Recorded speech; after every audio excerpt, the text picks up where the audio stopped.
നമ്മൾ എത്ര കണ്ട് സ്നേഹിക്കുന്നവരാണെങ്കിലും നമ്മുടെ ഭാര്യയാകട്ടെ, നമ്മുടെ മാതാപിതാക്കളാകട്ടെ, നമ്മുടെ കൂടപ്പിറപ്പുകളാകട്ടെ, നമ്മളുടെ മക്കളാകട്ടെ, നമ്മുടെ കുടുംബക്കാരാകട്ടെ, അല്ലെങ്കിൽ കൂടെ പഠിച്ചവരാകട്ടെ, ഇവര് നമ്മുടെ കൂടെ എവിടെ വരെ വരും? എത്ര ചങ്കാണെങ്കിലും, എന്റെ പ്രിയമുള്ളവരെ, കരളിന്റെ കഷ്ടമെന്നൊക്കെ നമ്മൾ വിശേഷിപ്പിക്കുമെങ്കിലും എന്റെ പ്രിയമുള്ള സഹോദരങ്ങളെ, എല്ലാ കൂട്ടുകാരും എവിടെ വരെയാണ് വരുന്നത്? എല്ലാ കൂട്ടുകാർക്കും വരുന്നതിനൊരു പരിധിയുണ്ടല്ലോ. എന്റെ പ്രിയമുള്ളവരെ, എല്ലാ കൂട്ടുകാരും പെരുവഴിയിലിട്ടിട്ട് പോകുന്നവരാണ്.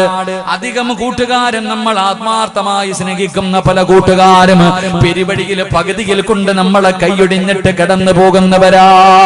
സ്വന്തം കാര്യം നോക്കിയിട്ട് കൂട്ടുകാര് പിരിഞ്ഞു പോകുമെന്നവിടെന്ന് ചരിത്രങ്ങൾ പറയുമ്പോൾ, എന്റെ പ്രിയമുള്ള സഹോദരങ്ങളെ, മഹാനായ തഴവ ഉസ്താദ് പറഞ്ഞതുപോലെ, നിനക്കുള്ള ദ്വാരം പഞ്ഞി കൊണ്ടടയ്ക്കുന്നേ,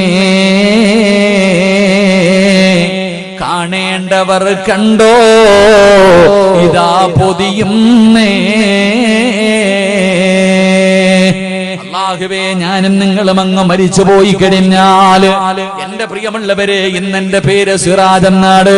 ഇന്നെന്നെ കുറിച്ച് പറയാൻ ഒരുപാട് വിശേഷണങ്ങൾ ഇവിടെ പറയുമ്പോൾ, ഞാനെങ്ങാണം മരിച്ചു പോയാ ഇന്ന് പലരും ഡേറ്റ് പേടിക്കാൻ എന്റെ വീട്ടിലേക്ക് കടന്നു വരുന്നു. സിറാജ് ഉസ്താദിന്റെ വീട് എവിടെയാണ്? പക്ഷേ ഞാനെങ്ങാണം മരിച്ചു പോയാ, പടച്ചവനെ, സിറാജിന്റെ വീട് ഏതാണെന്നല്ല ചോദിക്കുന്നത്, മരണ വീട് എവിടെയാണ്? എന്റെ പേരെവിടെ കഴിഞ്ഞല്ലോ. അല്ലാഹുവേ, പടച്ചവനെ, നമ്മളെല്ലാവരും സ്വന്തമായിട്ട് കുളിക്കുന്നവരാ. എങ്കിലും ഒരു ദിവസം നമ്മുടെ കുടുംബക്കാര് കുളിപ്പിക്കുകയാണ്. എല്ലാവരും കൂടെ മനോഹരമായി. ഉമ്മ തന്റെ കുഞ്ഞിനെ കുളിപ്പിക്കുന്നതിനേക്കാൾ സൂക്ഷ്മതയോടുകൂടി പടച്ചവനെ എന്നെയും നിങ്ങളെയും കുടുംബക്കാര് കൂട്ടുകാരും എല്ലാവരും കുളിപ്പിക്കുകയാണ്. എന്നിട്ടതാ വീട്ടിന്റെ അകത്തേക്ക് കൊണ്ടുവച്ചു 3 കഷ്ടം വെള്ള തുണി എടുക്കുകയാ. ജീവിതത്തിൽ ഒരിക്കലും ധരിക്കാൻ ഇഷ്ടപ്പെടാത്ത, ഒരു മോഡലുമില്ലാത്ത, ഒരു കരയുമില്ലാത്ത 3 കഷ്ടം വെള്ള തുണി എടുത്തിട്ട് വിരിച്ചിട്ട് അതിന്റെ മുകളിലേക്ക് എന്നെയും നിങ്ങളെയും പിടിച്ച് കിടത്തിയിട്ട് അതാ പടച്ചവനെ അവിടെന്ന് വിളിച്ചു പറയുകയാ, കാണണ്ടവർ കണ്ടോ പൊതിയാ പോകുകയാ, ജനാസ പൊതിയാ പോകുകയാ, കാണണ്ടവർ മുഴുവനും കണ്ടോ. അല്ലാഹുവേ, വല്ലാത്ത തിരക്കാണ്. അവസാനം കാണണ്ടവർ മുഴുവനും കണ്ടതിന് ശേഷം മൂക്കിന്റെ ദ്വാരത്തിലേക്ക് പഞ്ഞു കയറ്റി വെച്ചിട്ട് അവസാനം എന്റെയും നിങ്ങളുടെയും ജനാസ എവിടെ നിന്ന് പൊതിയുകയാ. അവിടെ നിന്ന് മയ്യത്ത് പൊതിഞ്ഞു കഴിഞ്ഞു. അതാ പടച്ചവനെ, മയ്യത്ത് കെട്ടിനകത്ത് വെച്ചിരിക്കുന്ന സ്ട്രെച്ചറിന്റെ അകത്തേക്ക് എന്റെയും നിങ്ങളുടെയും ജനാസ എങ്ങോട്ടെടുത്ത് വെക്കുകയാണ്. അത് ചുമലിലേക്ക് ഉയരുമ്പോ അല്ലാഹുവേ, മഹാനായ തലവ ഉസ്താദ് പറയുകയാണ്, ആ ജനാസ തോളിന്റെ മുകളിലേക്ക് ഉയരുമ്പോ മയ്യത്ത് കട്ടിൽ തോളിലേക്കുയരുന്നേ. പുരയ്ക്കുള്ളിലപ്പോൾ രോദനം കേൾക്കുന്നേ. ജനാസ എവിടെ നിന്നും ഉയർത്തി കഴിയുമ്പോ അതാ വീടിന്റെ അകത്തിരുന്ന് വല്ലാത്ത കരച്ചലിന്റെ ശബ്ദം കേൾക്കുകയാ. അല്ലാഹുവേ, അതാ ശമ വിട്ട ഉമ്മയും പൊന്നുമകനെ എന്നെ കൈവിട്ടു പോന്നോ, കാണലം ആ പൊന്നേ. ഉമ്മ ചോദിക്കുന്നു, മോനെ പോകുകയാണോ? വാപ്പ ചോദിക്കുകയാ, എന്നെക്കാലും മുമ്പേ പോയല്ലോടാ, ഇനി എന്നാടാ മോനെ നിന്നെ ഞാനൊന്ന് കാണുന്നത്? ഉമ്മ കരയുന്നുണ്ട്, വാപ്പ കരയുന്നുണ്ട്, കൂടപ്പറപ്പുകളെ സഹോദരിമാരും നെഞ്ചു പൊട്ടികെട്ട കരയുന്ന രംഗവാ. ഭാര്യ കടന്ന് വിളിച്ചു പോകുന്നുണ്ട്. കൂടപ്പറപ്പുകൾ കണ്ണിലൂടെ കണ്ടടങ്ങൾ ഒലിപ്പിച്ചുകൊണ്ട് മയ്യത്ത് കട്ടിലിന്റെ പുറകിൽ ഇങ്ങനെ നടക്കുകയാ. ആ സമയമുണ്ടല്ലോ, അരുമക്കിടാങ്ങൾ വാപ്പയെ വിളിക്കുന്നേ. അതിനുത്തരം നൽകാതെ നീ കിടക്കുന്നേ. വാപ്പാ, എന്റെ ഉപ്പാടെ അവിടെ കൊണ്ടുപോവുകയാണ്. ഉപ്പാവും എഴുന്നേക്ക് വാപ്പാ, എന്നോടൊന്ന് കളിച്ച് ചിരിക്കുവാപ്പാ എന്ന് പറഞ്ഞുകൊണ്ട് അരിമക്കിടാങ്ങളായ നമ്മുടെ മക്കളുണ്ടല്ലോ, വീടിന്റെ അകത്ത് കിടന്ന് വിളിച്ചു പോകുമ്പോ എന്റെ പ്രിയമുള്ളവരെ, മിണ്ടാതെ ഒരു ദിവസം സിറാജ് കിടക്കണ്ടവരാ, ഞാനും നിങ്ങളും കിടക്കണ്ടവരാ. പടച്ചവനെ, ആ ജനാസ വീട്ടിൽ നിന്നിറങ്ങുമ്പോ നിന്റെ പെറ്റ തള്ള നിന്നെ കൈയൊടിഞ്ഞു മോനെ, ഭാര്യ കൈയൊടിഞ്ഞു, സഹോദരിമാര് കൈയൊടിഞ്ഞു. അവസാനം നിന്റെ ജനാസ പള്ളിയിലേക്ക് കൊണ്ടുവന്നു. അതാ മയ്യത്ത് നമസ്കാരം കഴിഞ്ഞു. എന്നിട്ട് എല്ലാവരും കൂടെ നിന്റെ മയ്യത്ത് ചുമന്നുകൊണ്ട് പള്ളിക്കാട്ടിലേക്ക് കടന്നു ചെന്നിട്ട് നിനക്ക് ഒരുക്കിയിട്ടിരിക്കുന്ന നിനക്ക് ഒരുക്കിയിട്ടിരിക്കുന്ന 6 അടി മണ്ണെന്ന് പറയുന്ന കബറുണ്ടല്ലോ, അല്ലാഹുവേ, ഒരു മോഡലുമില്ല ചെറുപ്പക്കാരാ. എടാ, ഒരു മോഡലുമില്ല, ഒരു ഫാഷനുമില്ല, എല്ലാവർക്കും ഒരേ ഒരു കുഴിയാടാ മോനെ, ഒരേ അളവ് നീള വ്യത്യാസം മാത്രമേ ഉള്ളൂ. ആ കബറിന്റെ അകത്തേക്ക് നിന്നെ അങ്ങ് ഇറക്കി വെക്കുകയാ. കബറിന്റെ അകത്ത് നിൽക്കുന്ന മനുഷ്യൻ ചോദിക്കുന്നു, മോനെവിടെ? വാപ്പാന്റെ കബളിന്റെ താഴെ വെക്കാൻ ഒരു പിടി മണ്ണ് വാരി തരുമോ? അല്ലാഹുവേ, പലകയെടുത്ത് നിരത്തി കഴിഞ്ഞു. പിന്നെ വാസിയാട്, എന്റെ പ്രിയമുള്ളവരെ, പള്ളിക്കാട്ടിന് മയ്യത്തിന്റെ മുകളിലേക്ക് മണ്ണ് വാരി ഇടുന്നത് കണ്ടാ പടച്ചവനെ വല്ലാത്ത അത്ഭുതം തോന്നുകയാ. വാരി എറിയുകയാണ്, വാരി എറിയുകയാണ്. പക്ഷേ ചെറുപ്പക്കാരാ, ആ മണ്ണ് വാരി ഇടുന്നതിൽ പഠിക്കാൻ ഒരു ഗുണപാഠമുണ്ട്. അതിനകത്ത് ഒരുപാട് അർത്ഥമുണ്ടടാ. അത് മണ്ണ് വാരി ഇടുമ്പോ പറയേണ്ട ദുആയുണ്ടടാ. മുത്തുനബി അവിടെന്ന് പറഞ്ഞു തരുന്നതല്ലേ. അവസാനം അവന്റെ നെഞ്ചിന്റെ മുകളിലേക്ക് പിടിമണ്ണ് വാരി എറിഞ്ഞിട്ട് അവസാനം കബറ് മനോഹരമാക്കുകയാണ്. പടച്ചവനെ, മണ്ണൊക്കെ നല്ല നിലയിലിടുകയാണ്. എന്നിട്ട് അടുത്തവന്റെ കബറിന്റെ മുകളിൽ നിൽക്കുന്ന അതാ ചെടികളിൽ നിന്ന്, അവിടെ നിൽക്കുന്ന ചെടികളിൽ നിന്നൊരു കമ്പൊടിച്ചിട്ട് അതുപോലെ സ്വന്തമായിട്ട് കൊണ്ടുപോകാനില്ല. അതുപോലും സ്വന്തമായിട്ട് വല്ലവന്റെ കബറിന്റെ മുകളിൽ നിൽക്കുന്നത്.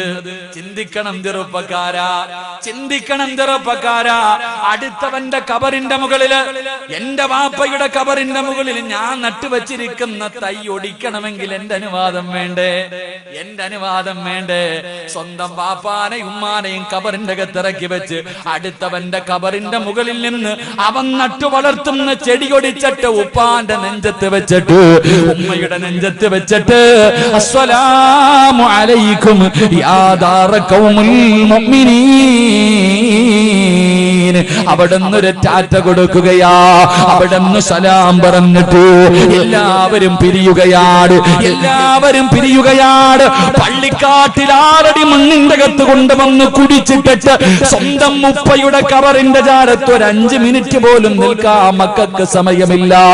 എന്റെ പ്രിയപ്പെട്ട സഹോദരാ, അല്ലാഹുവിന്റെ റസൂല് പറഞ്ഞത് എന്തെന്നറിയോ? കബറടക്കിയിട്ട് നീ പെട്ടെന്ന് ഓടല്ലേ. വാപ്പയുടെയും ഉമ്മയുടെയും ജനാസ ഇറക്കി വെച്ചിട്ട്, മാതാപിതാക്കളുടെ ജനാസ കബറിന്റെ അകത്ത് ഇറക്കി വെച്ചിട്ട്, എടാ പോകേണ്ടവരൊക്കെ പോകട്ടെ, നീ ഒരു 40 ആയത്തോതുന്ന സമയം ഒരു 5 മിനിറ്റ് എങ്കിലും ആ കബറിന്റെ ചാരത്ത് നിൽക്കണേ എന്ന് നബി മുഹമ്മദ് മുസ്തഫ സല്ലല്ലാഹു അലൈഹി വസല്ലമ തങ്ങൾ പറയുകയാ. വെറുതെയല്ലടാ നിൽക്കാൻ പറഞ്ഞത്, ആ നിൽക്കുന്നതിലൊരു കാരണമുണ്ട്. മുത്തുനബി പറഞ്ഞത് എന്തെന്നറിയോ? കബറിന്റെ അകത്ത് കിടക്കുന്ന മനുഷ്യനറിയാ ഓരോ മനുഷ്യനും പോകുന്നത്. എന്റെ ആത്മാർത്ഥ സുഹൃത്ത് പോയല്ലോ, എന്റെ കൂടപ്പിറപ്പ് പോയല്ലോ, എന്റെ കൂട്ടുകാര് പോയല്ലോ, എന്റെ സഹോദരങ്ങൾ പോയല്ലോ. സ്വന്തം മക്കളാണ് ഒന്നാമതോടുന്നത്. വാപ്പയെ കബറടക്കിയറ്റ് മക്കൾ ഇങ്ങനെ ഓടുമ്പോ കബറിന്റെ അകത്ത് കിടക്കുന്ന വാപ്പ ചിന്തിക്കുന്നു, അല്ലാ, എന്റെ മോൻ എന്നെ ഇത്രയും പെട്ടെന്ന് മറന്നുപോയോ അല്ലാ, ഇത്രയും പെട്ടെന്ന് എന്റെ പൊന്നുമോൻ എന്നെ അങ്ങ് മറന്നുപോയോ അല്ലാ. മോനെ ഖബറിന്റെ ചാരത്ത് നിന്നാ ഉമ്മ ചിന്തിക്കുന്നത് എന്തെന്നറിയോ? ആര് പോയാലെന്താ, ആരൊക്കെ പോയാൽ എനിക്കൊന്നുമില്ല, എന്റെ പൊന്നുമോൻ പോയില്ലല്ലോ, എന്റെ പൊന്നാര മകൻ പോയില്ലല്ലോ. ഖബറിന്റെ അകത്ത് കിടക്കുന്ന മനുഷ്യനൊരു ധൈര്യം കിട്ടുമെന്നാ, ആ മനുഷ്യനൊരു സമാധാനം കിട്ടുമെന്നാ. എന്റെ പ്രിയമുള്ളവരെ, എല്ലാവരും ഖബറിന്റെ ചാരത്തു നിന്ന് മടങ്ങി പോകുമ്പോ നമ്മളെ സ്നേഹിക്കുന്ന കൂട്ടുകാരവിടെ വരെ ഉള്ളൂ. പള്ളിക്കാട്ടില് ഇരുട്ടറയില് ആരാരുമില്ലാത്ത ഒരു കുഴിക്കകത്ത് കൊണ്ടുവന്ന് കളഞ്ഞിട്ട് എല്ലാ കൂട്ടുകാരും പിരിഞ്ഞു പോകുമ്പോ അവന്റെ കൂടെ കൂടിയിട്ട് നിനക്കെന്ത് കിട്ടാനാ? പെരുവഴിയിൽ ഇട്ടിട്ട് പോകുന്നവന്റെ കൂടെ കൂടിയിട്ട് പെരുവഴിയിൽ പള്ളിക്കാറ്റിൽ ആരുമില്ലാത്ത ഒരാറടി മണ്ണിന്റെ ഒരു കുടിയെടുത്ത് നിന്നെ അതിനകത്തിട്ടിട്ട് എല്ലാരും പോകുമ്പോ എന്റെ സഹോദരാ, കൂട്ടുകാരങ്ങനല്ല. എല്ലാ കൂട്ടുകാരും നമ്മൾ അവിടെ കൈയൊഴിഞ്ഞിട്ട് പോകുമ്പോ കൈയൊഴിയാത്ത ഒരു കൂട്ടുകാരനെ ഞാൻ നിങ്ങൾക്ക് പറഞ്ഞു തരാ. നിങ്ങളെ കൈവിടാത്ത ഒരു കൂട്ടുകാരൻ പകുതിയിൽ കളയൂല, പെരുവഴിയിൽ കളയൂല, പള്ളിക്കാറ്റിൽ കൊണ്ടുവന്ന് കളയൂല. പൊന്നുമോനെ, ഒരു കൂട്ടുകാരൻ ഞാൻ നിങ്ങൾക്ക് പറഞ്ഞു തരാ. നിങ്ങൾ ആരെങ്കിലും ഇവരെ കൂട്ടുകാരാക്കിയാൽ മോനെ ജീവിതത്തിലുണ്ടടാ, മരണസമയത്തുണ്ട്, ഖബറിന്റെ അകത്തുണ്ട്, പരലോകത്തുണ്ട്, സിറാത്തിലുണ്ട്, മീസാനിലുണ്ട്. അല്ലാഹുവിന്റെ സ്വർഗ്ഗത്തിൽ കൊണ്ടുപോയിട്ട് ആ കൂട്ടുകാര് നിന്നെ കൈവിടൂ എന്ന് ആദരവായ പ്രവാചകൻ നബി മുഹമ്മദ് മുസ്തഫ, അള്ളാഹുവിന്റെ പ്രവാചകൻ സല്ലല്ലാഹു അലൈഹി വസല്ലം തങ്ങൾ പറഞ്ഞു, ഏകദേശമുള്ള കൂട്ടുകാർ മുഴുവനും പള്ളിക്കാട് വരെ വരത്തുള്ളൂ. എങ്കിൽ ഒരു കൂട്ടുകാരനുണ്ട്, അവൻ ദുനിയാവിലുണ്ടാകും, ഖബറിന്റെ അകത്തുണ്ടാകും, മരണസമയത്തുണ്ടാകും, പരലോകത്തുണ്ടാകും, മീസാനിലുണ്ടാകും, സിറാത്തിലുണ്ടാകും. നിന്നെ സ്വർഗ്ഗത്തിൽ കൊണ്ടുവിട്ടിട്ട് ആ ചങ്ങാതി പോകൂ എന്ന് നബി മുഹമ്മദ് മുസ്തഫ. അള്ളാഹു ആ കൂട്ടുകാരന്റെ കൂടെ കൂടാൻ അള്ളാഹു ഭാഗ്യം തരുമാറാകട്ടെ. അള്ളാഹു ആ കൂട്ടുകാരുടെ കൂടെ കൂടാൻ ഭാഗ്യം തരുമാറാകട്ടെ. ആ കൂട്ടുകാരെന്നറിയോ? കള്ളുകുടിക്കുന്നവനല്ല. ആ കൂട്ടുകാരൻ കള്ളുകുടിക്കുന്നവനല്ല, വ്യഭിചരിക്കുന്നവനല്ല, പലിശ തിന്നുന്നവനല്ല. ജീവിതത്തിൽ ജനിച്ചത് മുതൽ മരിക്കുന്നത് വരെ പാവം കാണൂല. ആ കൂട്ടുകാര് ജനിച്ചത് മുതൽ മരിക്കുന്ന കാലം വരെ പാവം കണ്ടിട്ടില്ല, പാവം കേട്ടിട്ടില്ല, പാവം പറഞ്ഞിട്ടില്ല. എന്റെ പ്രിയമുള്ളവരെ, അങ്ങനെ ചില കൂട്ടുകാരുണ്ട്. അള്ളാഹു നമുക്ക് ആ കൂട്ടുകാരുടെ കൂടെ കൂടാൻ ഭാഗ്യം തരുമാറാകട്ടെ. അവരാരെന്നറിയുവോ? അള്ളാഹുവിന്റെ മലക്കുകളാണെന്ന് ആദരവായ പ്രവാചകൻ നബി മുഹമ്മദ് മുസ്തഫ. ഉറക്കെ നബി മുഹമ്മദ് മുസ്തഫ സല്ലല്ലാഹു അലൈഹി വസല്ലം തങ്ങൾ പറയുന്നു, അള്ളാഹുവിന്റെ സൈന്യം, അള്ളാഹുവിന്റെ മലക്ക് ജനിച്ചത് മുതൽ മരിക്കണ കാലം വരെ പാവം ചെയ്തിട്ടില്ല. അവര് പാവം കണ്ടിട്ടില്ല, അവര് പാവം പറഞ്ഞിട്ടില്ല, അവര് ഹറാമ് തിന്നിട്ടില്ല. അവർക്ക് ഒറ്റ വാക്കേ അറിയൂ, അള്ളാഹുവിന് ശുക്ർ ചെയ്യാൻ. ജനിച്ചത് മുതൽ മരിക്കണ വരെ ഇത് തന്നെ ചെയ്യും. ഈ മലക്കുകളുടെ കൂടെ കൂടിയ നിന്റെ കയ്യെ പിടിച്ച് സ്വർഗ്ഗത്തിൽ കൊണ്ടുപോകുമെന്ന് നബിയ്യനാ റസൂലുള്ളാഹി. അള്ളാഹു മലക്കുകളുടെ കൂടെ കൂടാൻ എനിക്ക് നിങ്ങൾക്കും ഭാഗ്യം തരുമാറാകട്ടെ. ഇൻഷാല്ലാഹ് ഒന്ന് കൂടെ പെരുവഴിയിൽ ഇട്ടിട്ട് പോകില്ല ചങ്ങാതി, മലക്കുകളെ കൂട്ടുകാരാക്കണം. അള്ളാഹു ഭാഗ്യം തരുമാറാകട്ടെ. ഇൻഷാല്ലാഹ്. ഇങ്ങോട്ട് നോക്കില്ല, അവിടെ എന്തിനാ നോക്കണേ? 6 അടി നീളത്തിൽ ഞാൻ ഇവിടെ നിൽക്കണില്ല, ഇങ്ങോട്ട് നോക്ക്. എന്താ എല്ലാരും അങ്ങോട്ടാ നോക്കണം? അടച്ചാനെ ഞാനും കൂടെ അങ്ങോട്ട് നോക്കും. ഇങ്ങോട്ട് നോക്ക്, ഞാനിവിടെ നിൽക്കണ്ടില്ലേ? എന്താ വെളുത്തൊക്കെ നിൽക്കണ്ടില്ലേ? ഡ്രസ്സൊക്കെ ഇട്ട് മലക്കൾ നിൽക്കണ പോലെ ഇങ്ങോട്ട് നോക്ക്. അതാ പറഞ്ഞ ഉസ്താദ്മാരാക്കണമെന്ന് മക്കളെ, എന്താ പറഞ്ഞ ഉസ്താദ്മാരാക്കണം. ഒക്കെ നൽകി അനുഗ്രഹിക്കുമാറാകട്ടെ. അതുകൊണ്ട് എന്റെ പ്രിയമുള്ള സഹോദരങ്ങളെ, മലക്കുകളുടെ കൂടെ കൂടിക്കോ. കൈയൊഴിഞ്ഞിട്ട് പോകത്തില്ല, തേച്ചിട്ട് പോകൂല. കൂടെ കിടക്കുന്നവർ വരെ തേച്ചിട്ട് പോണ കാലം, സ്വന്തം മക്കൾ വരെ തേച്ചിട്ട് പോകുന്ന കാലം. ഈ കാലഘട്ടത്തിൽ എന്റെ പ്രിയപ്പെട്ടവരെ, നമ്മളെ തേച്ചിട്ട് പോകുന്നവരെല്ലാം മലക്കുകൾ മരിച്ചാലും കൂടെ ഉണ്ടാകും. അള്ളാഹു ഭാഗ്യം തരുമാറാകട്ടെ. മലക്കുകളുടെ കൂടെ കൂടണമെങ്കിൽ ഇത്തിരി കഷ്ടപ്പാടുണ്ട്, ഓസിന് കിട്ടൂല. മലക്കുകളുടെ കൂടെ കൂടണമെങ്കിൽ പെട്ടെന്ന് കിട്ടൂല. എന്റെ പ്രിയമുള്ള സഹോദരങ്ങളെ, അല്ലാഹുവിന്റെ പ്രവാചകൻ സല്ലല്ലാഹു അലൈഹി വസല്ലമ തങ്ങള് മലക്കുകളുടെ കൂടെ കൂടണമെങ്കിൽ, മലക്കുകളെ കൂട്ടുകാരാക്കണമെങ്കിൽ, എന്റെ പ്രിയമുള്ളവരെ, അല്ലാഹുവിന്റെ പ്രവാചകൻ സല്ലല്ലാഹു അലൈഹി വസല്ലമ തങ്ങള് ഒരു ദിവസം അല്ലാഹുവിന്റെ പ്രവാചകനും ജിബ്രീൽ അലൈഹിസ്സലാമും സംസാരിച്ചു കൊണ്ടിരിക്കുകയാണ്. മുത്തുനബി സല്ലല്ലാഹു അലൈഹി വസല്ലം അല്ലാഹുവിന്റെ പ്രവാചകൻ സല്ലല്ലാഹു അലൈഹി വസല്ലമ തങ്ങളും ജിബ്രീൽ അലൈഹിസ്സലാമും ഇങ്ങനെ സംസാരിച്ചു കൊണ്ടിരിക്കുകയാണ്. ഇങ്ങനെ സംസാരിച്ചു കൊണ്ടിരിക്കുമ്പോ മഹാനായ അബൂദറിൽ ഗഫാരി റളിയല്ലാഹു തആല അൻഹു, അബൂദർ എന്ന് പറയുന്ന ഒരു പാവപ്പെട്ട സ്വഹാബിയുണ്ടല്ലോ, അല്ലാഹുവിന്റെ പ്രവാചകന്റെ മുന്നിലൂടെ നടന്നു പോവുകയാണ്. ജിബ്രീൽ അലൈഹിസ്സലാം ഒരു സഹാബിയുടെ രൂപത്തിലാണ് പ്രവാചകന്റെ മുന്നിൽ കടന്നു വരുന്നത്. രണ്ടുപേരും ഇങ്ങനെ സംസാരിച്ചു കൊണ്ടിരിക്കുമ്പോ മുത്തുനബി സംസാരിക്കുകയാണല്ലോ. അതാ മഹാനായ അബൂദറിൽ ഗഫാരി റളിയല്ലാഹു തആല അൻഹു അവിടെ ഇങ്ങനെ അതാ ഒതുങ്ങി ഇങ്ങനെ നടന്നു പോകുമ്പോ ജിബ്രീൽ അലൈഹിസ്സലാം ചോദിക്കുന്നു, യാ റസൂലല്ലാഹ്, അല്ലാഹുവിന്റെ നബിയേ, ആ പോകുന്നത് അബൂദർ അല്ലേ നബിയേ? അല്ലാഹുവിന്റെ പ്രവാചകനോട് ചോദിക്കുകയാണ്, ആ പോകുന്നത് അബൂദറിൽ ഗഫാരി അല്ലേ നബിയേ? അല്ലാഹുവിന്റെ പ്രവാചകന് വല്ലാത്ത അത്ഭുതമായി. അല്ലാഹുവിന്റെ പ്രവാചകന് വല്ലാത്ത അത്ഭുതമായി. അവിടെന്ന് ചോദിക്കുന്നു, ജിബ്രീലേ, എന്റെ അബൂദറിനെ നിനക്ക് എങ്ങനെ അറിയാ ജിബ്രീൽ? ആ പോകുന്നത് അബൂദറാണെന്ന് നിനക്ക് എങ്ങനെ അറിയാ?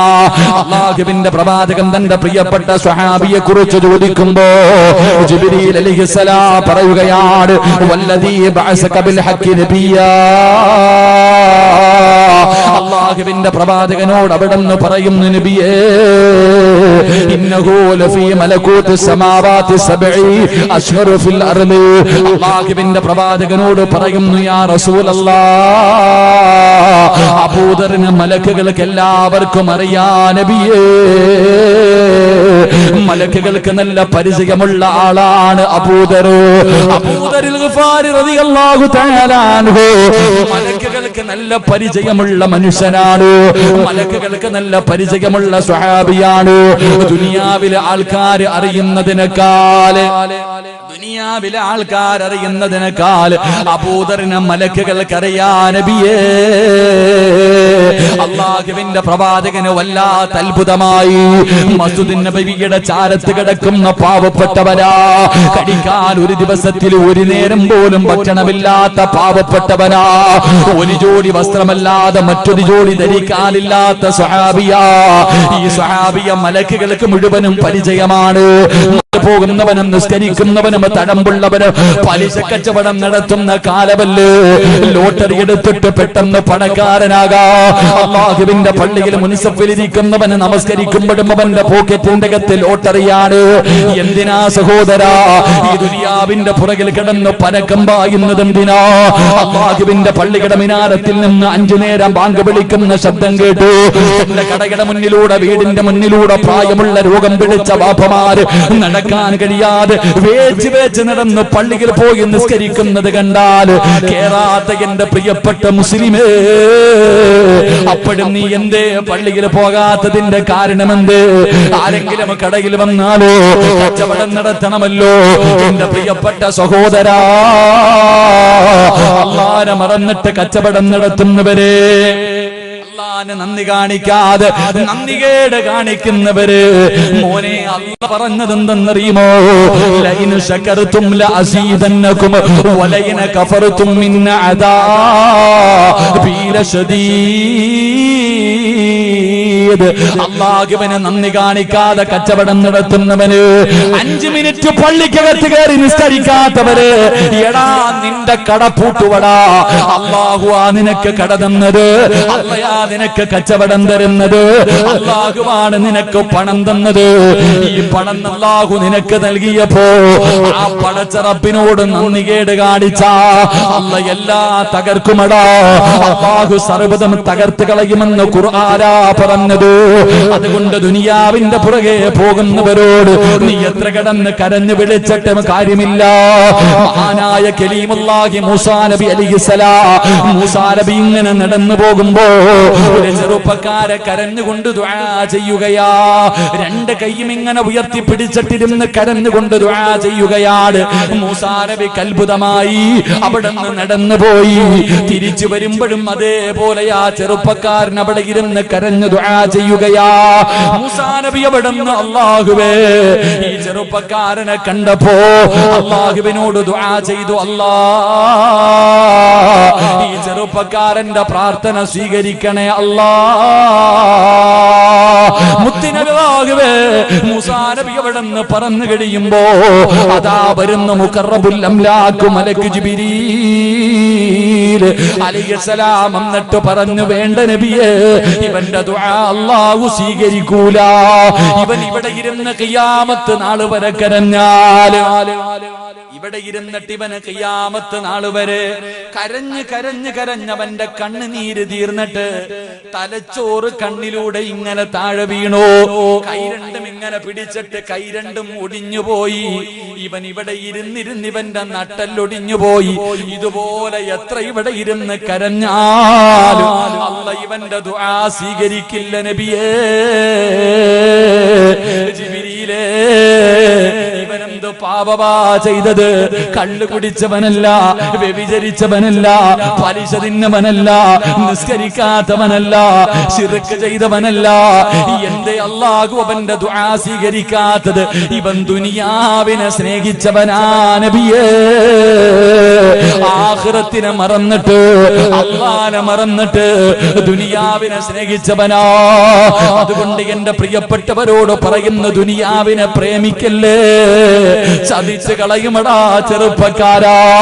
ദുനിയാവ് നിന്നെ ചതിക്കും മോനെ, ദുനിയാവ് നിന്നെ ചതിക്കും മോനെ. മോനെ വേണമെന്ന് പറഞ്ഞുകൊണ്ട് വേണ്ടെന്ന് പറഞ്ഞ് കളഞ്ഞ ദുനിയാവ് നിന്റെ പുറകെ വരും.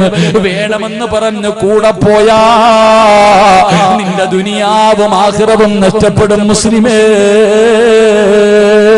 മഹാനായ അബൂദർ ഗഫാരി റളിയല്ലാഹു തആല അൻഹു തനിക്കുള്ളതെല്ലാം പടച്ചവരെ ദീനിനെ കൊടുക്കുകയാ. ആരെങ്കിലും തന്റെ വീടിന്റെ അകത്ത് എന്തെങ്കിലും കരുതി വെച്ചാ ചെന്നിട്ട് പറയുമായിരുന്നു, നാളെ പടച്ചറപ്പിന്റെ പരലോകത്ത് കിടന്നു വരുമ്പോൾ ഇതെല്ലാം തീയായിട്ട് നിന്റെ കഴുത്തിൽ കിടക്കുന്ന ഒരു ദിവസം വരാനുണ്ട്. അബൂദർ ഗഫാരി റളിയല്ലാഹു തആല അൻഹു പറയുമായിരുന്നു, എന്റെ പ്രിയമുള്ള സഹോദരാ, ഒരു ദിവസം അല്ലാഹുവിന്റെ റസൂൽ നോക്കുമ്പോ യുദ്ധം നടക്കുന്ന രണാങ്കണത്തിൽ ഏറ്റവും അവസാനം ഇങ്ങനെ ഓടി വരികയാണ്.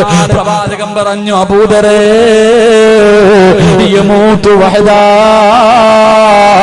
നീ ഏകനായിട്ടാ മരിക്കുന്നത്, നീ ഏകനായിട്ടാവതാ നാളെ പരലോകത്തേക്ക് കടന്നു വരുന്നത്. എന്റെ പ്രിയമുള്ളവരെ, അവസാനം അബൂദർ ഗഫാരി റളിയല്ലാഹു തആല അൻഹു പണകാര് സൂക്ഷിച്ചാലും ചെന്നിട്ട് വിഷയമുണ്ടാക്കുകയാ. നബിയുടെ കാലഘട്ടം കഴിഞ്ഞു, അബൂബക്കർ തങ്ങളുടെ കാലഘട്ടം കഴിഞ്ഞു, ഉമർ തങ്ങളുടെ കാലഘട്ടം കഴിഞ്ഞു, ഉസ്മാൻ തങ്ങളുടെ കാലഘട്ടം വന്നപ്പോ നാട്ടുകാർ മുഴുവനും പരാതി പറയാൻ തുടങ്ങുമ്പോ മഹാനായ അബൂദർ ഗഫാരി റളിയല്ലാഹു തആല അൻഹുവിനെ അവിടുന്ന് നാട് കടത്തുകയാണ്. പടച്ചവനെ, അബൂദർ ഗഫാരി റളിയല്ലാഹു തആല അൻഹു തന്റെ കുടുംബവുമായിട്ട് ഒറ്റയ്ക്ക് താമസിക്കുകയാ.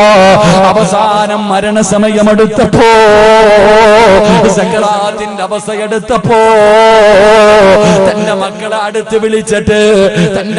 അടുത്ത് വിളിച്ചിട്ട് വാപ്പ പറഞ്ഞതെന്തെന്നറിയോ?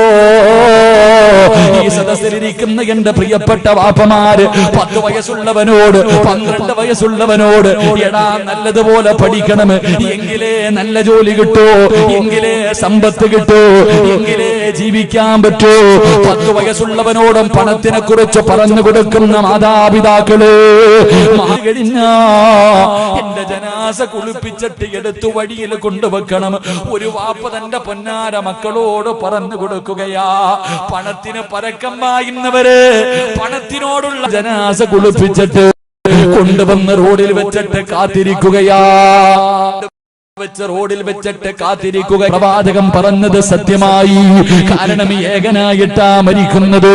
അവസാനം കൊട്ടാരങ്ങളോടുള്ള മോഹം കളഞ്ഞോ, അല്ലാഹുവിന്റെ ആഖിറത്തിനെ കുറിച്ചോ പരലോകത്തെ കുറിച്ചോ പടച്ചറപ്പിന്റെ അനുഗ്രഹങ്ങൾ കൊണ്ട് നിറച്ച പാലരുവികളും തേനരുവികളും ഒഴുകുന്ന പടച്ചറപ്പിന്റെ സ്വർഗമുണ്ടല്ലോ അല്ലാഹുവേ, അതിലുണ്ട് മുന്തിരി തോട്ടവും റുമ്മാനും രസമുള്ളതാ കദളിപ്പഴം തിന്നാനോ, താരാട്ട് പാടാറ് തോഴിമാർ പലരുണ്ട്, കൈമുട്ടുവാൻ ചില ദാസിമാർ വരവുണ്ട്, മണിയില്ല റബ്ബേ വാങ്ങുവാനാ വീട്, കൊതിയുണ്ട് വല്ലാതെപ്പോഴും അതിനോട്, അതിലേക്കു നീ ഒരു പാസുതാ മന്നാനേ, അതു നിന്റെ പക്കൽ മാത്രമാഹന്നാനേ. ദുനിയാവ് വലിച്ചെറിഞ്ഞാല് മോനെ പാലരുവിയുണ്ടടാ, തേനിന്റെ നദികളുണ്ടടാ, കള്ളിന്റെ ആറുണ്ടടാ, കടിക്കാൻ ഭക്ഷണം ഏത് വേണമെന്ന് പറഞ്ഞാല് കണ്ണിന്റെ മുന്നിൽ വന്ന് നിൽക്കുമടാ. ജോലി ചെയ്യണ്ട, കഷ്ടപ്പാടില്ല, അല്ലാഹുവേ ഇഷ്ടമുള്ളത് തിന്നു കുടിച്ച് ആസ്വദിച്ച് നടക്കാ. ചൂറിലീങ്ങളായ പെണ്ണുങ്ങള് മോനെ, ജീവിതത്തിൽ ഇന്ന് വരെ ഒരുത്തനും തൊടാത്ത പെണ്ണുങ്ങള് നാളെ നിനക്ക് ഖിദ്മത്ത് ചെയ്യാൻ അല്ലാഹുവിന്റെ സ്വർഗ്ഗത്തിലുണ്ട്. ഈ സ്വർഗ്ഗം നിനക്ക് വേണോ? ഈ സ്വർഗ്ഗം നിനക്ക് വേണോ? ദുനിയാവിനെ വലിച്ചെറിഞ്ഞ മലക്കുകളുടെ ശഫാഅത്ത് ലഭിച്ചിട്ട് റബ്ബിന്റെ സ്വർഗ്ഗത്തിന്റെ മുന്നിലേക്ക് കടന്നു ചെല്ലാ. അല്ല, ദുനിയാവിന്റെ പുറകെ നടന്ന നാളെ പടച്ച റബ്ബിന്റെ മുന്നിൽ നിന്നിട്ട് തെണ്ടണമടാ. അല്ലാഹുവിന്റെ മുന്നിൽ നിന്നിട്ട് യാചിക്കണം, റബ്ബേ മണിയില്ല റബ്ബേ വാങ്ങുവാനാ വീട്, കൊതിയുണ്ട് വല്ലാതെപ്പോഴും അതിനോട്. ആ കാണുന്ന ഈ പാപങ്ങളൊക്കെ പോകുന്ന സ്വർഗമുണ്ടല്ലോ, ആ സ്വർഗത്തിൽ പോകാൻ ആഗ്രഹമുണ്ട്. എന്റെ കയ്യിലൊന്നുമില്ല അല്ലാ, അതുകൊണ്ട് അതിലേക്ക് നീ ഒരു പാസുതാ എന്ന് പറഞ്ഞിട്ട് റബ്ബിന്റെ മുന്നിൽ നിന്ന് തെണ്ടേണ്ടി വരും. അതുകൊണ്ട് സഹോദരാ, മലക്കുകളുടെ കയ്യിൽ പിടിച്ചിട്ട് സ്വർഗത്തിൽ പോകണോ? ഒന്ന് ദുനിയാവിനെ വലിച്ചെറിഞ്ഞ നിനക്കല്ല അതിനുള്ള ഭാഗ്യം തരുമെന്ന് നബി മുഹമ്മദ് മുസ്തഫ സല്ലല്ലാഹു അലൈഹി വസല്ലം. അല്ലാഹു ഭാഗ്യം തരുമാറാകട്ടെ. ഈ ദുനിയാവിനോടുള്ള പ്രേമം കളഞ്ഞാ മതി, ദുനിയാവിനോടുള്ള മോഹം കളഞ്ഞു കഴിഞ്ഞാൽ സ്വർഗം കിട്ടും. അല്ലാഹു ഭാഗ്യം തരുമാറാകട്ടെ. അല്ലാതെ ദുനിയാവിനെ ഇഷ്ടപ്പെട്ട ഒന്നും കിട്ടാനില്ല. ഞാൻ എപ്പോഴും പറയുന്നത് പോലെ ഒരു ചരിത്രം പറയാം. ദുനിയാവിന്റെ പുറകെ പോകുന്നവന്റെ അവസ്ഥ എന്തെന്നറിയോ? മനോഹരമായൊരു ചരിത്രം. അവന് പിന്നെ എത്ര ദീൻ പറഞ്ഞു കൊടുത്തിട്ടും കാര്യമില്ല. ഖുർആനും ഹദീസും ഖബറും മരണവും നരകവും പരലോകവും അശ്വറൊക്കെ പറഞ്ഞാലും ഓൻ ചോദിക്കും, നരകത്തിന് ഇത്ര തട്ടല്ലേ, ഇന്ന തട്ടി ഇന്ന ആളല്ലേ കിടത്തി മനുഷ്യന്റെ കയ്യിൽ കൊടുത്തു. എന്നിട്ട് ഇങ്ങനെ ചർച്ചകളൊക്കെ കഴിഞ്ഞിട്ട് തിരിച്ചു വരുമ്പോ ഈ മനുഷ്യനാണെങ്കിൽ 3 ചപ്പാത്തിയിൽ നിന്ന് ഒരെണ്ണം എടുത്തിട്ട് അങ്ങ് കഴിച്ചു കാണിച്ചു. ഈസാ നബി അലൈഹിസ്സലാം ഈ മനുഷ്യൻ ഇങ്ങനെ യാത്ര ചെയ്തു പോകുമ്പോ ഈസാ നബി ചോദിച്ചു, അവിടെ നിന്ന് എന്താ തന്നപ്പോ? ചപ്പാത്തി തന്ന നബിയെ. എത്രണ്ണം തന്ന്? 2 എണ്ണവേ തന്നുള്ളൂ. ഈസാ നബി ചോദിച്ചു, 3 എണ്ണം തന്നില്ല? ഇല്ലില്ല, 2 തന്നുള്ളൂ. കള്ളം പറഞ്ഞു ആ ചെറുപ്പക്കാരൻ. 2 തന്നുള്ളൂ. ഈസാ നബി ചോദിച്ചു, 3 അല്ല? ഇല്ല, 2 ഉള്ളൂ. കുറച്ചു മുന്നോട്ട് നടന്നു ചെന്നപ്പം മുന്നിൽ സമുദ്രമാ, വള്ളവോ ബോട്ടോ ഒന്നുമില്ല. ഈ മനുഷ്യൻ ചോദിച്ചു, ഇനി എങ്ങനാ പോവാ? ഈസാ നബി അലൈഹിസ്സലാം പറഞ്ഞു, നീ എന്റെ കയ്യിൽ പിടിക്കാൻ. കയ്യിൽ കയറി പിടിച്ചു. ബിസ്മില്ലാഹിർ റഹ്മാനിർ റഹീം. റോഡിലൂടെ നടന്നു പോകുന്നത് പോലെ വെള്ളത്തിന്റെ മുകളിലൂടെ നടന്നു പോയി. വെള്ളത്തിന്റെ മുകളിലൂടെ ഈസാ നബിയും ഈ മനുഷ്യൻ ഇങ്ങനെ നടന്നുപോയി. നടന്ന് അക്കരെ ചെന്നപ്പോ ഈ മനുഷ്യൻ പറയാ, സുബ്ഹാനല്ലാഹ്, എന്തൊരു അത്ഭുതം പടച്ചവനെ, വെള്ളത്തിന്റെ മുകളിലൂടെ നടക്കുന്നല്ലോ അല്ലാ, നിങ്ങൾ സാധാരണ ആളൊന്നുമല്ല ഞാൻ പറയാ. അപ്പൊ ഈസാ നബി ചോദിച്ചു, എടാ അവിടെ നിന്ന് എത്ര ചപ്പാത്തി തന്നു? 2 തന്നുള്ളൂ നബിയെ. കള്ളം പറഞ്ഞു. എടാ, വെള്ളത്തിന്റെ മുകളിലൂടെ നടക്കണമെങ്കിൽ ഒരു സാധാരണ ആളല്ല, ഈ മനുഷ്യനെ അറിയൂന്ന് ചിന്തിക്കാൻ അവന് ബോധമില്ല. അവൻ പറഞ്ഞു, കള്ളം പറഞ്ഞു. ഈസാ നബി മുന്നോട്ട് പോയി, നബിയെ വിശക്കുന്നു നബിയെ. ഒരു മാനിനെ പിടിച്ചു, അറുത്തു, അൽഹംദുലില്ലാ നല്ലതുപോലെ ഭക്ഷണമൊക്കെ കഴിച്ചു. എല്ലുകൾ മുഴുവനും വാരി കൂട്ടി വെച്ചിട്ട് ബിസ്മില്ലാഹിർ റഹ്മാനിർ റഹീം നോക്കുമ്പോ മാൻ എഴുന്നേറ്റ് ഓടുക. ഇത് കണ്ടപ്പോൾ ഈ മനുഷ്യൻ പറഞ്ഞു, സുബ്ഹാനല്ലാഹ്, എന്തൊരു അത്ഭുതം, നമ്മൾ തിന്ന മാനാണോ അല്ലാഹ് ഈ പോകുന്നത് പടച്ചവനെ. ഈസാ നബി ചോദിച്ചു, അവിടെ നിന്ന് എത്ര ചപ്പാത്തി തന്നടാ? 2 തന്നുള്ളൂ നബിയെ. ഇപ്പോഴും കള്ളം പറഞ്ഞു. അവസാനം നടന്ന് മരുഭൂമിയിലെത്തി. ഈസാ നബി അലൈഹിസ്സലാം ഇങ്ങനെ മണ്ണുവാരി 3 പ്രാവശ്യം ഇങ്ങനെ മണ്ണുവാരി കൂട്ടി, 3 കൂനകൾ മണ്ണുവാരി കൂട്ടി. എന്നിട്ട് ഇതിന്റെ മുകളിൽ കൈവച്ചിട്ട് ബിസ്മില്ലാഹിർ റഹ്മാനിർ റഹീം 3 സ്വർണ്ണക്കട്ടയായി. ഈസാ നബി പറഞ്ഞു, ഒന്ന് എനിക്ക്, ഒന്ന് നിനക്ക്. ഇങ്ങോട്ട് നോക്ക്, കഥ കേട്ട. ഇനിയാണ് ഗുണപാഠം. ഈസാ നബി പറഞ്ഞു, ഒന്ന് എനിക്ക്, ഒന്ന് നിനക്ക്. അപ്പൊ ഈ ചങ്ങാതി ചോദിച്ചു, നബിയെ ഈ മൂന്നാമത്തത് ആർക്കാ? ഒന്ന് നമുക്ക്, നമ്മൾ 2 പേരല്ലേ ഉള്ളൂ, നമ്മൾ 2 പേരല്ലേ ഉള്ളൂ, ഈ മൂന്നാമത്തത് ആർക്കാ? ഈസാ നബി അലൈഹിസ്സലാം പറഞ്ഞു, അവിടെ നിന്ന് തന്ന 3 ചപ്പാത്തിയിൽ ഒരെണ്ണം തിന്നവനുള്ളതാ.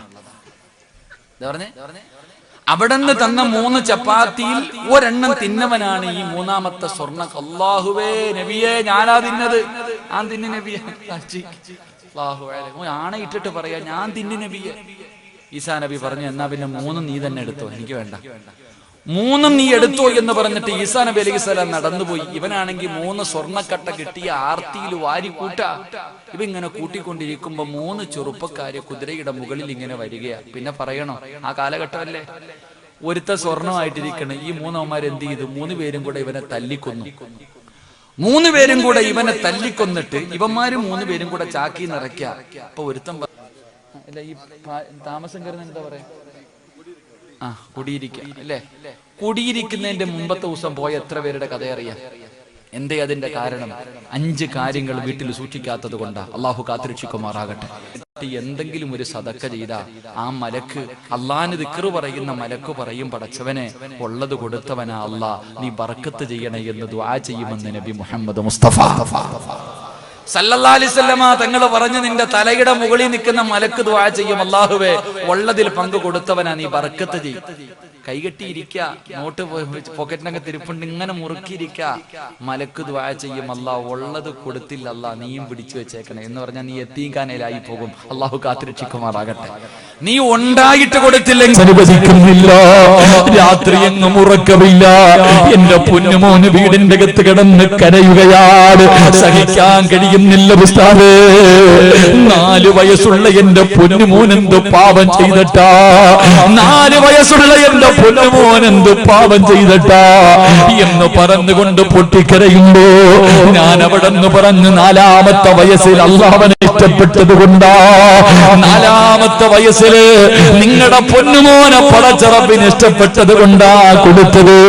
എന്റെ പ്രിയമുള്ളവരെ, ഇതുപോലെയുള്ള വിപത്തുകളെ തട്ടിമാറ്റാൻ ഈ കൊടുക്കുന്ന നിന്റെ കയ്യിലിരിക്കുന്ന ഒരു ചെറിയ സദഖയ്ക്ക് കഴിയുമെന്ന് ആരാ പറഞ്ഞത്? പൈസ കിട്ടാ സിറാജ് പറഞ്ഞതല്ല. ജീവിതത്തിൽ ഒരു തമാശയ്ക്ക് പോലും കള്ളം പറയാത്ത മുത്തുനബി മുഹമ്മദ് മുസ്തഫ സല്ലല്ലാഹു അലൈഹി വസല്ലമ തങ്ങളാണ് പറഞ്ഞത്, അസ്സദഖത്തു റബ്ബുൽ ബലാ, വിപത്തുകളെ സദഖ തട്ടിമാറ്റുമെന്ന് നബി മുഹമ്മദ് മുസ്തഫ. അല്ലാഹുവേ, ആരെല്ലാം മനസ്സറിഞ്ഞുകൊണ്ട് സദഖ കൊടുക്കുന്നു, ഇവരുടെ ദുനിയാവും ആഖിറവും രക്ഷപ്പെടുത്തണേ അല്ലാഹ്. ഇവരുടെ ദുനിയാവും ആഖിറവും നീ വെളിച്ചത്തിലാക്കണേ അല്ലാഹ്. മരിക്കുന്ന കാലം വരെ ഒരു മനുഷ്യന്റെ മുന്നിൽ കൈനീട്ടിയെത്തി യാചിക്കേണ്ട ഒരു ദുരവസ്ഥ നീ ഞങ്ങൾക്ക് ആർക്കും തരല്ലേ അല്ലാഹ്. മരിക്കണ കാലം വരെ അള്ളാഹു ഒരാളുടെ മുന്നിലും കൈനീട്ടി യാചിക്കുന്ന ഒരവസ്ഥയെ തൊട്ട് നമ്മളെയും നമ്മുടെ ഭാര്യ മക്കളെയും അള്ളാഹു കാത്തിരക്ഷിക്കുമാറാകട്ടെ. അള്ളാഹു നമ്മളെയൊക്കെ കാത്തിരക്ഷിക്കുമാറാകട്ടെ. പിരിവെടുക്കാൻ മനസ്സില്ലാത്തവര് കൈവക്കിക്ക്, മനസ്സിലായില്ലേ? പള്ളിയുടെ മുന്നിൽ പോയിരുന്നിട്ട് യാചിക്കാൻ വയ്യ, പിരിവെടുത്തിട്ട് കുടുംബത്തെ പോറ്റരുത്. പിരിവെടുത്തിട്ട് കുടുംബത്തെ പോറ്റുന്ന ഒരു അവസ്ഥയെ തൊട്ട് അള്ളാഹു നമ്മളെ കാത്തിരക്ഷിക്കുമാറാകട്ടെ. അങ്ങനെ പിരിവെടുക്കാൻ മനസ്സില്ലാത്തവരൊക്കെ ഒന്ന് കൈവക്കിക്ക്. പൊക്ക് ചങ്ങാതി, നീ എന്താ പിരിവെടുത്തിട്ട് കുടുംബത്തെ പോറ്റായിരിക്കുക? പൊക്കണമെങ്കിൽ നല്ലത് പൊക്കിക്കോ. ഇല്ല ഉസ്താദേ, ഞാൻ പള്ളിയുടെ മുന്നിൽ പോയി ഇങ്ങനെ ഇരുന്നോളാം. പണക്കാരന്മാരുടെ വീടിന്റെ മുന്നിൽ ഉണ്ടോ? വേണ്ടാന്നുള്ളവര് കൈവക്കോ, വഴി പറഞ്ഞു തരാൻ. ചുമ്മാതല്ല, 4 കാര്യങ്ങൾ ആരെങ്കിലും തന്റെ ജീവിതത്തിൽ സൂക്ഷിച്ച മരിക്കണ കാലം വരെ അല്ലാഹു ദാരിദ്ര്യം കൊടുക്കില്ല എന്ന് നബി മുഹമ്മദ് മുസ്തഫ 3 സ്വലാത്ത് സല്ലല്ലാഹു